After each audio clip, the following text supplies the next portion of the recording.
الرجيم.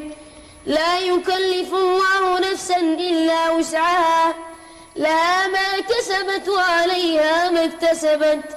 ربنا لا تؤاخذنا إن نسينا أو أخطأنا. ربنا ولا تحمل علينا إصرا كما حملته على الذين من قبلنا. إصرا.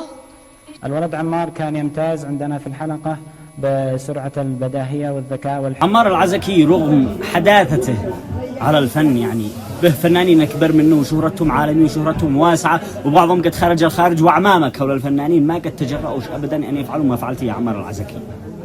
الخروج عن الهوية، الخروج عن الثقافة، الخروج عن مبادئ وعادات وتقاليد الإسلام والشعب نفسه يعني، والشعب اليمني نفسه. عادهم هؤلاء الفنانين الذي حتى قد خرجوا لا زالوا محترمين شعبهم، محترمين عادات شعبهم، ودارين معهم قاعدة جماهيرية هنا في اليمن، وقاعدة جماهيرية يمنية لا يمكن أن يخالفوها مهما كان. وأنت عادك الله من أمس وبدأت تفعل مثل هذا الأعمال الساقطة، مثل هذا الأعمال الزفت. بسم الله الرحمن الرحيم. كان يا مكان في قديم الزمان وسالف العصر والأوان، كان هنالك عالم من علماء بني إسرائيل وكان مجاب الدعوة، فانسلخ هذا العالم من دينه وانقلب على عقبيه، فذكره الله في سورة الأعراف تقريبا عندما قال الله تعالى: واتل عليهم مثل الذي آتيناه آياتنا فانسلخ منها فاتبعه الشيطان فكان من الغاوين، ولو شئنا لرفعناه بها ولكنه أخلد إلى الأرض واتبع هواه، فمثله كمثل الكلب إن تحمل عليه يلهث أو تتركه يلهث، ذلك مثل القوم الذين كذبوا بآياتنا فاقصص القصص لعلهم يتفكرون. دروس.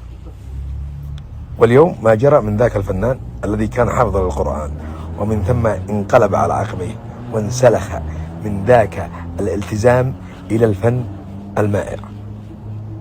هناك أناس قالوا لماذا الحارثي والكذا كان في رقص مع نساء وليش ما بالله هذا الفنان ذكرته؟ هذا الفنان كان حافظ القرآن، لما الناس كلهم لفتوا الأنظار له كان منجد، وبعدين قال يغني تراث بدون. طيب عندك الفنان حسين محب، هل قد تفعل مثل ما فعلت؟